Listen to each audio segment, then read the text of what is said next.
Hey guys, Mike here from Sell Your Service. Thank you so much for picking up the marketing funnel in a box. It really means a lot to me that you want to go ahead and build something like this into your business. What I'm going to do is give you a really quick overview of the basic automation that you're going to be doing, and frankly, the basic automation that you should be doing on your website in general. We're going to dive into a little bit more detail on how each component within the marketing funnel in a box is actually used on your website. And then I'm going to go over what it is that you've actually bought and what's available to you. So, marketing funnel in a box. It was MFIAB, but we've put marketing MA marketing, so it's Mafiab. Anyway, overview. Cool. So this is our basic funnel, right? This is basic automation. We start with traffic. Now that's all the people out there in the world that potentially could be interested in what you've got to say, okay? And there's a bunch of ways of getting involved with them. We can find them with paid traffic, organic, social, SEO, email, all that kind of stuff.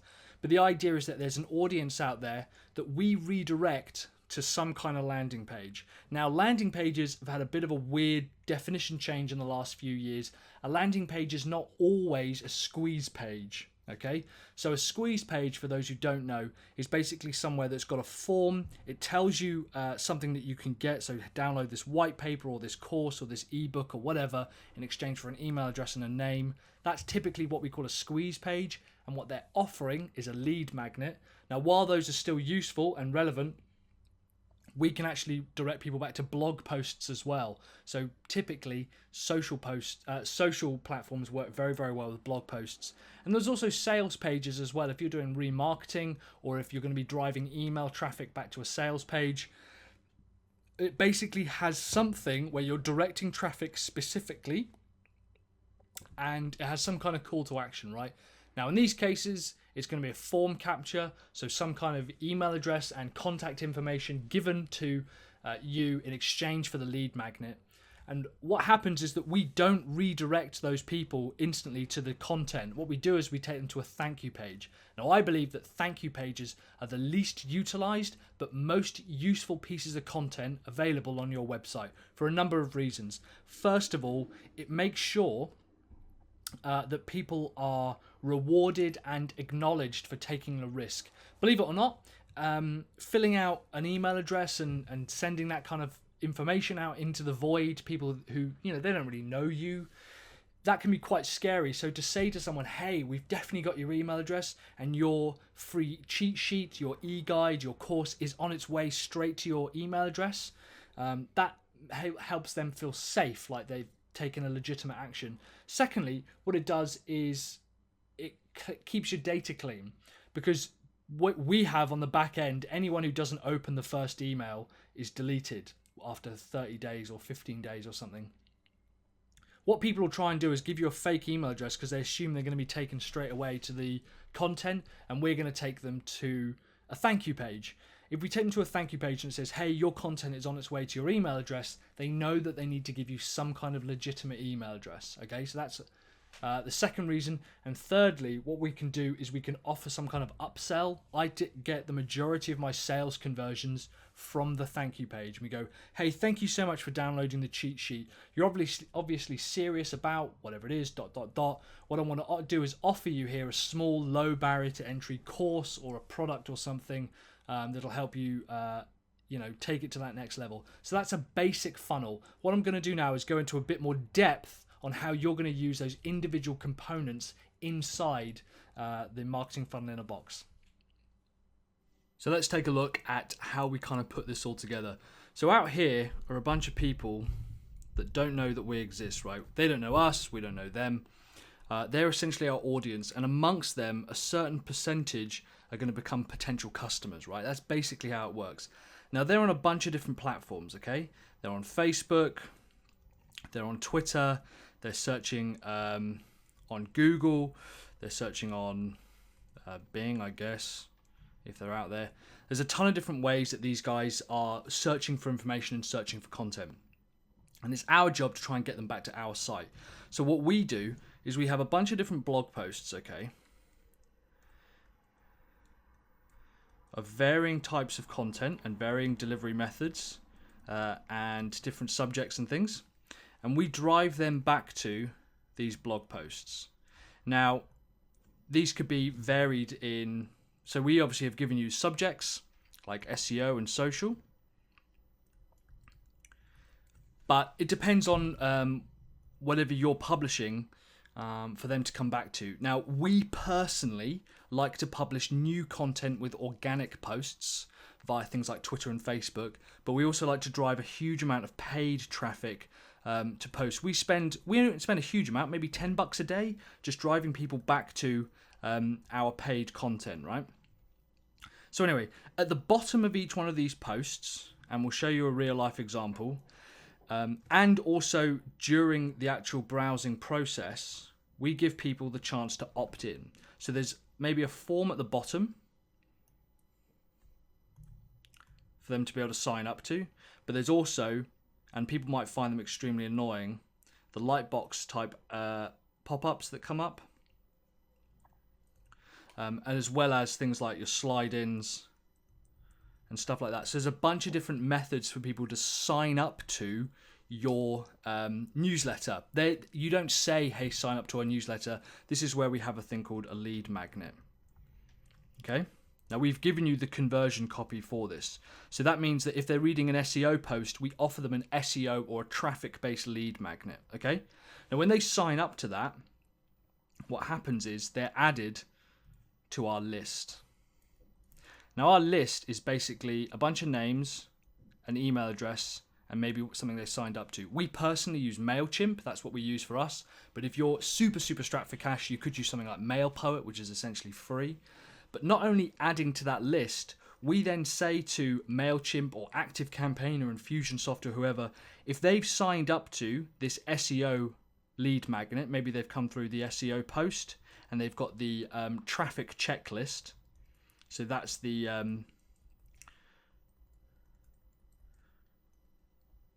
lead magnet that suits that SEO particular blog post. Make sure to tag them SEO or traffic or something like that. And we then say, awesome, start sending them a welcome email. Okay, we automate that welcome email. Then send them a value stack email. In fact, I think we actually do it a delivery email, then a welcome email. So this might be delivery, then welcome, and then we send them value stack, which is where we basically pile more content on top of them. We say, hey, this is more awesome content that we've got. And finally, we might have a sales email. And that sales email comes back to our final part.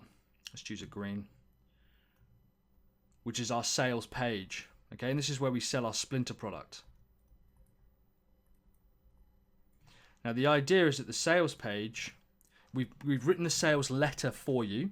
You then have to just go through and add your voiceover to the slides, and you can then sell a course for something like $9 or $19 or however much you want to sell it for. As long as it's basically, we say if someone was going to pick your brains for a coffee at a coffee shop, how much would that cost them? Probably about $19, £10, something like that. Something that is basically the equivalent of the price of a cup of coffee. So the idea is that this drives them back to a sales. So this is a sales page.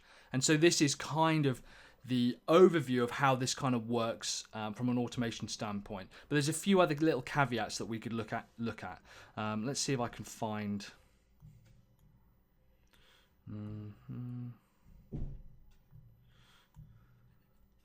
Let's get rid of this stuff here. And let's change it. Let's say they come through to one of your blog posts and they ignore absolutely everything, right? We've also given you a bunch of landing pages. Now, the landing pages, not only could you direct traffic to them, particularly from paid traffic from Google Ads and promoted posts on Twitter and Facebook and things like that, but the landing pages also work really well for remarketing. So what that means is that if we've driven some traffic from one of these blog posts to one of these blog posts, and they haven't signed in, we drop a tiny little pixel on their browser, which is not that dissimilar to a cookie, frankly, in the way that it works. But basically it says, okay, when anyone else is on, be it Facebook or another browsing platform, maybe they're on another website with advertising, we can then say to that remarketer, hey, we've got someone who suits this kind of remarketing traffic. Could you please direct and put the advert up back to this landing page? So that's another way that works. We can then say to them, hey, come back to this landing page. And the landing page is again where we offer the same lead magnet that they would have been offered at the end of the post if they had opted in, but this time we just have a landing page for it, so specific to that landing page. Now these particularly have quite good conversion rates. Now, something at the end of every single, whether it comes from a form or whether it comes from a landing page, is the thank you page. We put people on thank you pages for absolutely everything. A thank you page, the reason it's so powerful is because it does a few different things. First of all, you can confirm their action, right? And you can say to them, hey, thank you so much for signing up. That's really, really awesome of you. Here, your download, it's on its way. Then you can give a series of instructions, right? Saying stuff like, remember to check your spam folders, remember to add us as a safe sender. And what I like to do personally is I don't actually give them the content straight away. The reason I don't give them the content straight away is because I want them to have the legitimate email address. And sometimes people don't do that. They'll try and give you a fake email address. But if you take them to a thank you page, it means they have to give you a legitimate email address to be able to receive the content. Because the email is how we actually deliver the content. We send them to a page via their email. But on the thank you page, this is a great opportunity to, one, add some bonus content. And I like to put a video sales letter, which is basically upselling to that same Splinter product that we talked about earlier. So this would here basically be a video sales letter to the Splinter product. Now this here has a very good conversion rate. And what we can do if someone buys that, we go fantastic. We take them straight to the Splinter product here. We deliver that Splinter product and we take the payment, but we still continue with the value stack emails, but we just stop the the value stack emails. So I should say, by the way, VSL stands for video sales letter, VS stands for value stack. There's acronyms everywhere, I'm sorry about that. So we can send them the value stack emails, but we don't send them the actual sales emails. Unless you've got more products, then if you've got more products, then fantastic. So I hope that gives you a really quick, rough overview of how we tend to use all of this, putting it together.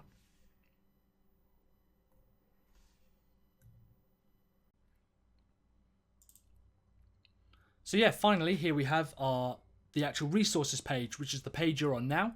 This is the video over here that you're watching. And underneath what we've got is we've got the blog posts for all your traffic. We've got the lead magnets for your lead conversions. We've got your landing pages for your remarketing and also to drive some traffic. We've got some thank you pages where you're going to redirect people after each download. We've got email copy and the Splinter product sales copy. So that's what you're going to be automating and sending through to people. And finally, we've got your Splinter product, which is the final thing that you're actually going to sell. Now, if you complete these, please, please, please let me know. I'd absolutely love to see anyone's who's finalized and completed a marketing funnel in a box. I think that'd be absolutely awesome. In the meantime, if you've got any problems, please just shoot an email over to me at michael@sellyourservice.co.uk. In the meantime, I will see you there and speak soon.